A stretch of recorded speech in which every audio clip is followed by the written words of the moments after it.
रोहित पवार आज सकाळपासून दिल्लीत आहेत. मनात असंख्य प्रश्न, डोळ्यात अस्वस्थता आणि न्यायासाठीची तळमळ स्पष्ट दिसत आहे. आज संध्याकाळी अमित शहा यांची भेट झाली तर केवळ एक राजकीय चर्चा नाही, तर महाराष्ट्राच्या मनात दडलेलं दुःख आणि संशय थेट दिल्लीत पोहोचणार आहे. याआधी रोहित पवारांनी दिल्लीत पत्रकार परिषद घेतली होती. त्याच्या एक दिवस आधी मुंबईतही त्यांनी सविस्तर पत्रकार परिषद घेतली होती. त्या पत्रकार परिषदेत त्यांनी जवळपास 60 ते 70 स्लाइड्सद्वारे यांच्या मृत्यूबाबत गंभीर संशय व्यक्त केला होता. हा मृत्यू अपघात नसून घातपाताच्या माध्यमातून झाला असावा असा दावा त्यांनी केला. त्यांनी व्हीएसआर एव्हिएशन, आरो नावाची हँडलर कंपनी तसेच सुमित कपूर या पायलटबाबत अनेक प्रश्न उपस्थित केले. याशिवाय स्टाईल हत्या झाल्याची शक्यता असल्याचाही उल्लेख त्यांनी केला. या सगळ्या घडामोडींनंतर आज दिल्लीत झालेल्या पत्रकार परिषदेत रोहित पवारांनी उपलब्ध तथ्यांच्या आधारावर आणखी काही नवे प्रश्न मांडले.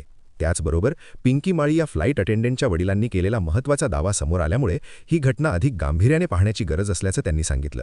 मागील काही दिवसांपासून जी घटना नैसर्गिक मृत्यू म्हणून पाहिली जात होती ती आता महाराष्ट्रात अनेकांच्या मते घातपात असावा अशी शंका बळावत चालली आहे. रोहित पवार नेमकं काय म्हणाले, पिंकी माळींच्या वडिलांचा दावा काय आहे, हे सगळं आपण आजच्या व्हिडिओमध्ये पाहणार आहोत. सर्वात महत्त्वाची शंका रोहित पवारांनी उपस्थित केली ती म्हणजे जेव्हा अजित पवार यांची मृतदेह घटनास्थळावरून दवाखान्यात आणण्यात आला तेव्हा तो मृतदेह इतक्या मोठ्या प्रमाणात फुगलेला का होता. त्यावेळी घटनास्थळी उपस्थित असलेल्या डॉक्टरांनी सांगितलं की आगीच्या भक्ष्यस्थानी एखाद्या व्यक्तीचं शरीर सापडलं तर ते काही प्रमाणात फुगलेलं असू शकतं. मात्र यांची डेड बॉडी ही नैसर्गिकरित्या अपेक्षित असलेल्या प्रमाणापेक्षा खूपच जास्त फुगलेली होती. इतर मृतदेहांच्या तुलनेतही ती अधिक प्रमाणात सुजलेली असल्याचं दिसून आलं. यावरून यांनी गंभीर प्रश्न उपस्थित केला की ही सूज इतकी अननॅचरल का होती.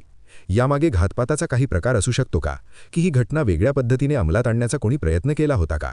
दुसरी महत्त्वाची शंका त्यांनी तपास यंत्रणांच्या विलंबाबाबत मांडली. महाराष्ट्राच्या उपमुख्यमंत्र्यांचा मृत्यू झाल्यासारखी अत्यंत गंभीर घटना घडल्यानंतर फॉरेन्सिक टीम काही तासात घटनास्थळी पोहोचणं अपेक्षित असतं.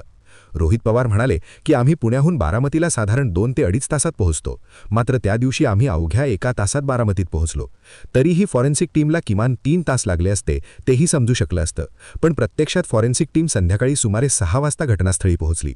या मोठ्या विलंबामुळे अनेक महत्त्वाचे पुरावे हातातून निसटले असण्याची शक्यता त्यांनी व्यक्त केली. या डिलेचा थेट परिणाम तपासाच्या दिशेवर होऊ शकतो. त्यामुळे हा विलंब मुद्दाम करण्यात आला होता का, यामागे काही कट किंवा कॉन्स्पिरसी होती का, असा थेट प्रश्न त्यांनी उपस्थित केला. याशिवाय या विमानात उपस्थित असलेल्या फ्लाईट अटेंडंट पिंकी माळी यांच्या वडिलांनीही एका वृत्तवाहिनीशी बोलताना महत्त्वाचा दावा केला. त्यांनी सांगितलं की या विमानाबाबत आत्तापर्यंत अनेक संशयास्पद गोष्टी समोर आल्या आहेत. विमानाचा पायलट बदलण्यात आला, फ्लाईटचा प्लॅन बदलण्यात आला, तसेच रनवेही बदलण्यात आला. या सगळ्या घडामोडींच्या पार्श्वभूमीवर त्यांनी आणखी एक महत्त्वाची बाब सांगितली की पिंकी माळी या किमान 5 वेळा अजित पवारांसोबत प्रवास केला होता. त्यामुळे हा प्रवास नेहमीसारखाच होता. असं असतानाही एवढ्या मोठ्या प्रमाणावर बदल आणि गोंधळ का झाला, हा प्रश्न अधिक गंभीर ठरत असल्याचं त्यांनी स्पष्ट केलं. पिंकी माळी प्रत्येक वेळी जेव्हा विमान प्रवास करायची तेव्हा ती आपल्या वडिलांना विमानातून एक फोटो पाठवायची. तिच्या वडिलांनी स्पष्ट सांगितलं आहे की असे अनेक फोटो आजही त्यांच्याकडे सुरक्षित आहेत. मात्र यावेळी एक वेगळीच बाब समोर आली. या प्रवासासाठी दिलेलं विमान पांढऱ्या रंगाचं होतं. आत्तापर्यंत प्रत्येक वेळी यांना जे विमान दिलं जायचं ते काळ्या रंगाचं लियर जेट 4-5 असायचं. पण याच वेळी अचानक वेगळं पांढऱ्या रंगाचं विमान का देण्यात आलं, हा बदल नेमका का करण्यात आला, हा मोठा प्रश्न आहे. हे विमान फॉल्टी होतं का, मेंटेनन्समध्ये काही समस्या असलेलं विमान मुद्दाम वापरण्यात आलं का, कारण या विमानातून येणारा आवाज नेहमीपेक्षा जास्त असल्याचं काल यांनी दाखवून दिलं होतं. स्थानिक ग्रामस्थांनीही आवाज असामान्य असल्याचं सांगितलं होतं आणि त्यामुळे त्यांना भीती वाटत होती. मग नीट मेंटेन न केलेलं संशयास्पद स्थितीत असलेलं विमान वापरलं गेलं आणि त्यातच अजित पवारांचा मृत्यू झाला का, असा प्रश्न आता उघडपणे विचारला जात आहे. याशिवाय या कंपनीकडून घटनेनंतरही मागील 13 दिवसात पिंकी माळीच्या वडिलांना वेगवेगळ्या प्रकारे त्रास दिला जात असल्याचा गंभीर दावा त्यांनी स्वतः केला आहे. मात्र सर्वात महत्त्वाचे 2 प्रश्न आजही अनुत्तरित आहेत. पहिला, अजित पवारांसाठी नेहमी वापरात असलेलं विमान अचानक का बदलण्यात आलं, आणि दुसरा, दादांची डेड बॉडी इतक्या मोठ्या प्रमाणात अननॅचरल का फुगलेली होती. या दोन्ही प्रश्नांची उत्तरं महाराष्ट्राला मिळणं अत्यंत गरजेचं आहे. रोहित पवारांनी कालही आणि आजही स्पष्ट सांगितलं की या संपूर्ण प्रकरणाची चौकशी केवळ सीआयडीकडून करून चालणार नाही. या क्षेत्रातील तज्ज्ञ आणि स्वतंत्र संस्थेकडून सखोल तपास झाला पाहिजे. सध्या सीआयडीकडे फक्त सीसीटीव्ही फुटेज जमा करण्यात आले आहेत, त्यातून सत्य बाहेर येणार नाही असंही त्यांनी म्हटलं आहे.